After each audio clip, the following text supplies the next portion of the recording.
I don't even know where to start. I guess I'll start by saying that I sympathize with many of the people that worked on this film. It's the director's first project, and making a film is an insane task. The guys and girls in it are more stunned people pretending to be actors, which is how these things usually go. I'm sure many of them were contemplating whether or not they should take the job, but at the end of the day, it does pay the bills. The people who handled the visual effects all did their jobs well, and so on and so forth. So I'm willing to be lenient with everyone who worked on this movie, except the writers. Think back to when you were in 3rd grade, when you started trying to write your own fan fiction. We've all done it. You at least tried to come up with some dialogue in your head as you were mashing action figures into one another. So you write your first piece of fan fiction, you offer it to your friends on a silver platter, they tell you it's shit, and you go, fair enough, and go back to doing your homework. Now imagine that you, again, make your first piece of fan fiction, take it to your friends, they tell you it's shit, but you instead reply with, "What? No, this is good. I'm telling you, this'll be in my next movie." That's the level of writing we're dealing with here. It is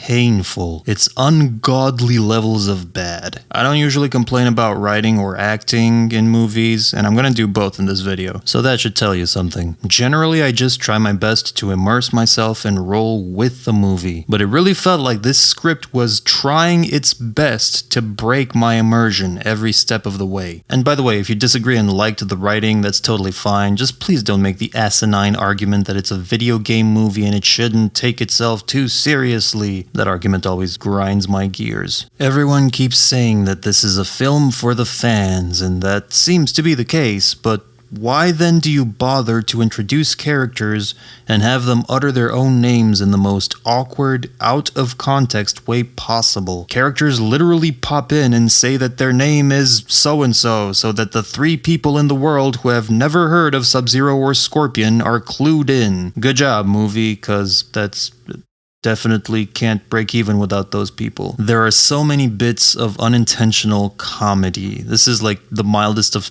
it's not even a spoiler, but like, I like how Liu Kang appears out of nowhere, shoots someone with a fireball, and then tells them that he is not their enemy. That's top tier writing right there. If you have a few irreverent friends to call upon, like college dorm room people who can't take anything seriously, watch this movie with them. You will have a blast. There are so many things to make fun of without even trying. You'll have a gay old time. That's pretty much the only way I can recommend viewing this film. I wasn't expecting much from the actors. Like I said, these are stunt people more than they are actors, but by the gods, these people cannot act. If they had to choose between acting and shark wrestling to save their lives, I'm pretty sure they'd go with the latter. Better chances across the board. It felt like every line I was looking at was the first take. It felt like they just said, fuck it, good enough, after every first take, and just speed ran through principal photography that way. It also feels like the actors were given no direction whatsoever, which, again, understandable. Like they're acting in a vacuum, you know, unsure of what they look like from the outside, because no one's telling them shit. And it's not just the acting, it's the casting, which, credit where credit is due, the casting for the most part is pretty good, as in most characters look the part. I totally like her as Sonya, like she looks the part, so does he. Or these guys. Most people look the part. But then what the fuck is up with Will Ferrell over here? This is Reiko? You were doing pretty well casting-wise. What is this? Doesn't even have the proper tattoos. And while we're on the subject of bad casting, I will say this. I totally understand why they cast him as Raiden. They were scared shitless of the whitewashing and cultural appropriation mobs, I get it. But it was still the wrong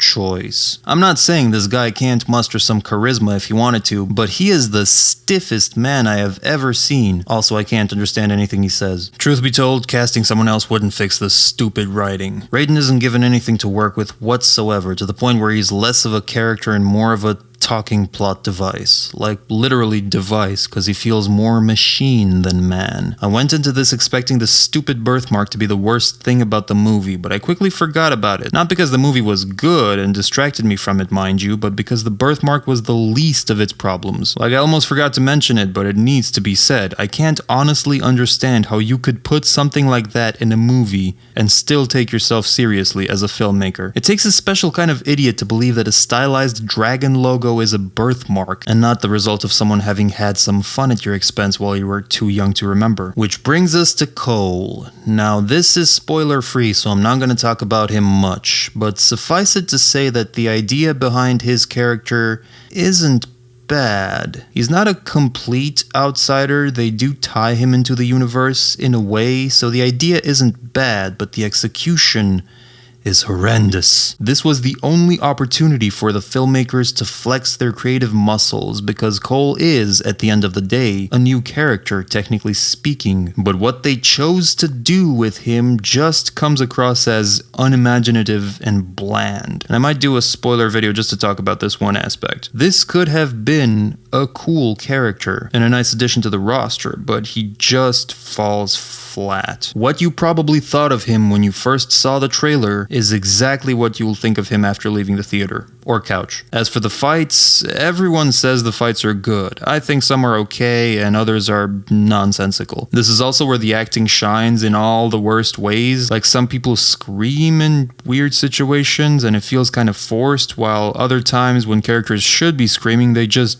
don't do anything. Like the scene where Jax gets his arms busted, it's in the trailer, it's not a spoiler. His reaction to it just puzzles me to no end. Watch it and you'll get what I mean. Kano was a standout for many people. For me, this is another case of a good idea with maybe not the best execution. I like the idea of him being saddled with the heroes. I like giving him more to do. The character always had potential. He does have a couple good jokes, but they just quickly get out of hand. It's like they condensed an entire Marvel movie's worth of jokes into this one character, and it quickly gets old. And by the way, I keep saying the movie this and the movie that because it simplifies the terminology, but this isn't a movie. Not really. You know how Suicide Squad was a collection of scenes haphazardly?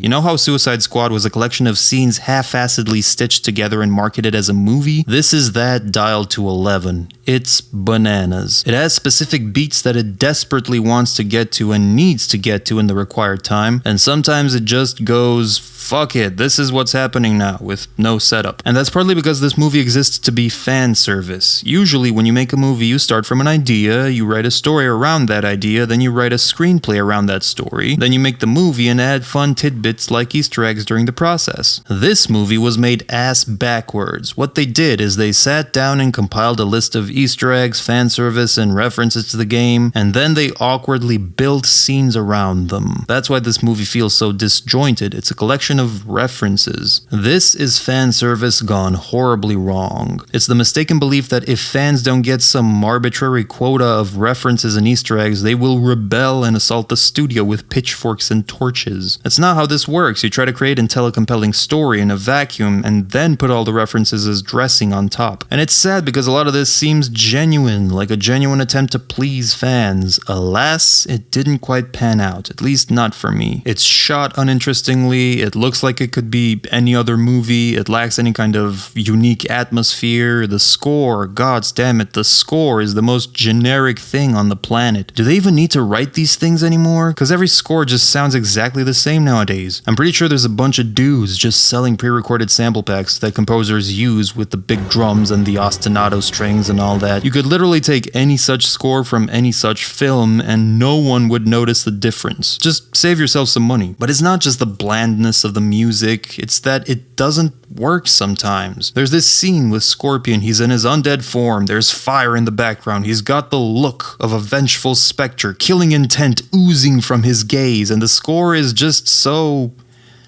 happy. Like, I don't know how else to say it. It sounds like something from Indiana Jones or Jurassic Park. It just doesn't fit. I get it. You're playing him as more of a hero in this, but to me it just kind of kills the vibe if all I hear in the background is Beethoven's fucking Ninth.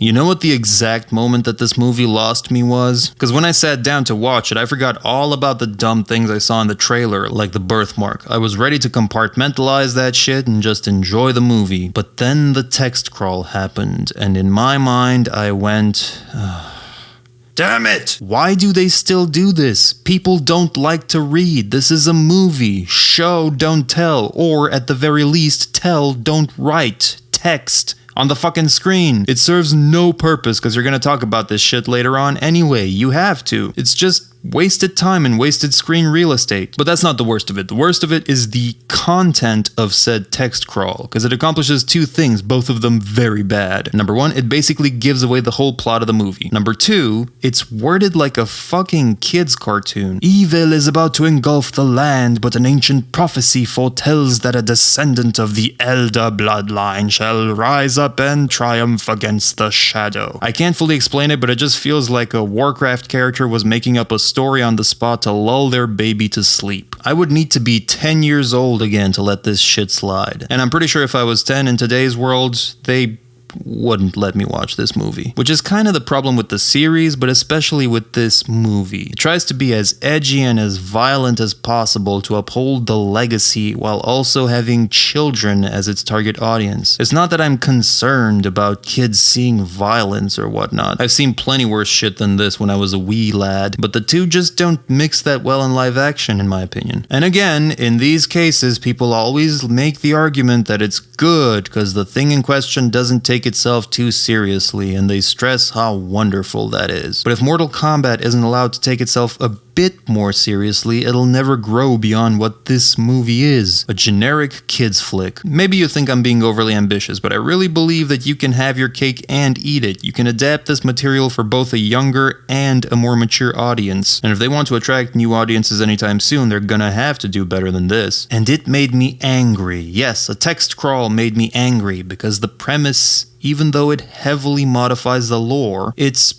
dare I say, an interesting concept? But the execution is asinine. Within the first 8 minutes, this film reveals so much that it didn't need to. What could have been a well-developed, carefully planted twist was revealed before the movie even begins proper. And for those of you who have seen the film, know what I'm talking about, and are thinking, no, that wouldn't have worked because they'd have seen it coming from a mile away, I strongly disagree. There's a million ways you could have done it. You could have been as vague as you wanted. There was a more intelligent way to do this. You didn't have to just blurp out the entire plot in a fucking text crawl. I can literally edit the first 8 minutes of this film, remove one scene in particular, and remove the god-awful text, and the movie would be better for it, hands down. Anyway, that's it for this video. I could go on, but I don't have the heart for it. You know, I never saw the rise of Skywalker, never had the heart for that either. But I imagine it can't be any worse than this, which is saying something. I don't know, make of that what you will. If you genuinely enjoyed this movie, then I'm genuinely happy for you. I'm happy you got something out of it. All I got to do was shave 2 hours off my lifespan for no good reason. 2 hours in which I contemplated repeatedly shoving forks into my eyes, probably because that seemed like it would be more fun.